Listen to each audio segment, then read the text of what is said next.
Hello and welcome to PMCLounge.com. Today we are discussing the topic identify risks. Now this is a process in the risk management knowledge area. As always, if you're interested into reading articles rather than watching videos, first link in the description is going to take you to a relevant article on this topic over at our official website PMCLounge.com. Also, second link in the description is going to take you to an entire playlist of every single video that we have done on risk management knowledge area. So two important links in the description, check them out. Let's get started. So first of all, where are we? This is the second process in the risk management knowledge area, which is identify risks, of course. Let's take a look at the PGK mapping so that it's clearer. This is where identify risks fall under the project risk management knowledge area and the planning process group. As you can see, there are a lot of processes in the risk management knowledge area, and this is one of the most important knowledge areas.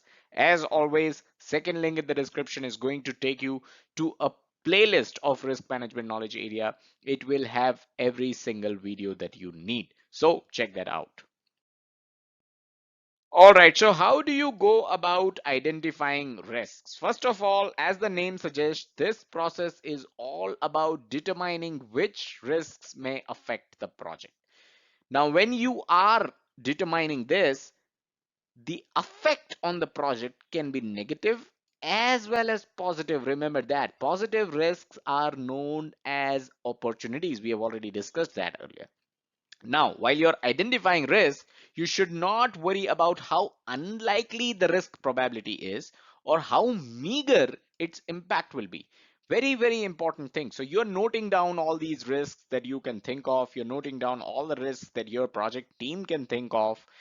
And you come across a risk which is very, very unlikely to appear or unlikely to occur rather.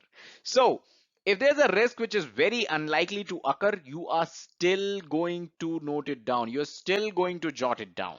If there's a risk that when it materializes, its impact is going to be very, very less, negligible, you will still note that risk down. You will still jot it down. And why you're doing so, this is an exercise for later. So we'll cover that later. Not in this video, but in another video. But for now, you should understand that no matter how unlikely the probability of a risk is or how meager its impact is going to be if a risk materializes, you are still going to note all the risks down. Okay, now that you have a fair idea of the identify risks process, let's get down to the inputs, tools and techniques and outputs for this process. Now, if you have been following pmclounge.com, you already know that we don't really cover inputs, tools and techniques and outputs for all the processes. We only cover new concepts that the ITTO introduces as part of any of the process. As far as inputs are concerned for this process, the identify risk, nothing new is introduced. So we leave it to you. You can do a single reading and you're already aware of all the inputs mentioned for this process. Tools and techniques is what we are going to cover as part of this video. So stay tuned for that. Outputs, actually, the only important output of this process is the risk register, and it deserves a separate video on its own. So we will cover that in the separate video. Second link in the description, the entire playlist of risk management knowledge area, you'll find the video of a risk register there. So let's get down to the tools and techniques of identify risks process. Number one is information gathering techniques. And there are several concepts or several techniques that can come into the umbrella of information gathering.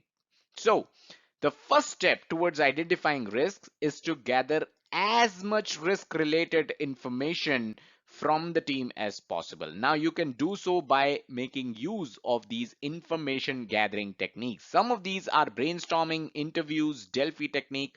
We have already covered these concepts in the past, so I will find relevant videos where we covered these and will add the link to those videos in the description below. Check them out. One other information gathering technique is known as root cause identification, or RCA, root cause analysis. So this technique lays the importance of going down to the root of a risk, because when you go to the root of the risk, you will also be able to uncover that this root cause is the reason for several other risks in your project. For example, let's say you have a risk of missing the coding end date milestone. When you go to the root cause, which is open defects, you will find out that these open defects are actually giving rise to several other risks, like you need to meet the coding end date for an inter-project dependency as well. Now, in addition to missing your end date, you are also in the risk of missing the end date of the project itself. So, open defects, the root cause of the risk, is actually the root cause of some other risks as well. Inter-project dependencies, project end date, missing the project end date. So, if you see that the coding end date might be missed, you already know that there are two other risks that could materialize, which is inter-project dependency and project end date. If you're looking for all of our PMP courseware, the articles and videos, head over to pmclounge.com/PMP training. All of it is absolutely free. Some other tools and techniques of this process are documentation reviews, which means you take a look at the project plans, the OPAs, requirement documentation, and every other relevant artifact that you can possibly use to find risks. So you go over all the documentation of the project that you have.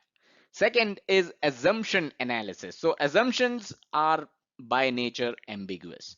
So it is very important to go over the project's assumptions and ensure everyone is on the same page with those assumptions. They are not ambiguous. Wrong assumptions are a definite source of risk. Another one is checklist analysis. So do you remember the risk breakdown structure, something we discussed in our previous video? It is possible, it is possibly the best place to start off with checklist analysis. If there are any other checklists that you have as part of your project, take a look at them again just to ensure you aren't missing out on any of the project risks. So these three very important. These are also some of the tools and techniques of identifying risk: documentation reviews, assumption analysis, and checklist analysis.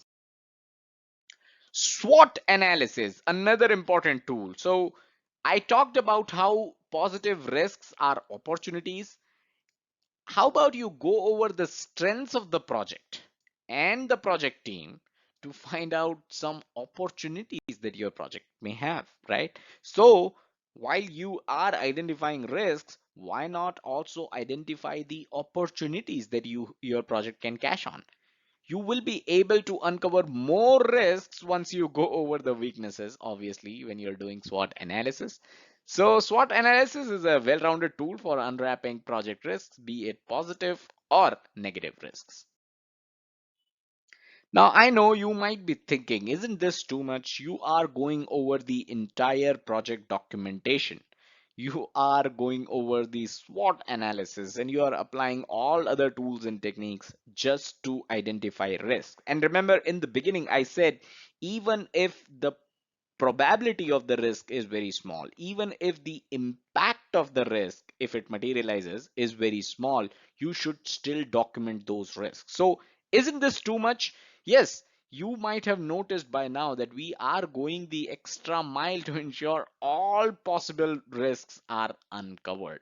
Why we are doing so? Because the more you know about risks associated with the project, the better off you are going to be in the long run. Now, there are some other tools as well that can come in handy. We talked about the 7 basic quality tools in the past.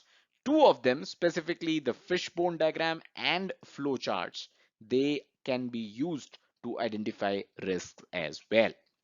Finally, do not forget the experts, because expert judgment, that is also an important tool when it comes to identifying risks. Speak to the experts, let them know about your project, and have them come up with some of the risks. We have already discussed fishbone diagram, we have already discussed flowcharts, we have also discussed expert judgment. I'll share links to 3 videos in the description below so that you can go over these concepts if required. Question for the day: where are all these risks finally documented? Remember, I mentioned previously in this video as well, the most important output of this process, that is where all these risks are finally documented. Do you remember that? Let me know in the comments. Looking forward to your answers. And that's all that we had in this video. Hope you were able to understand the identify risks process as well as the tools and techniques used to identify risks. Subscribe to the channel and hit the bell icon to stay notified whenever we upload new content, and smash that like button if you got value out of this video. Don't forget to check out the website pmclounge.com, your #1 free PMP resource.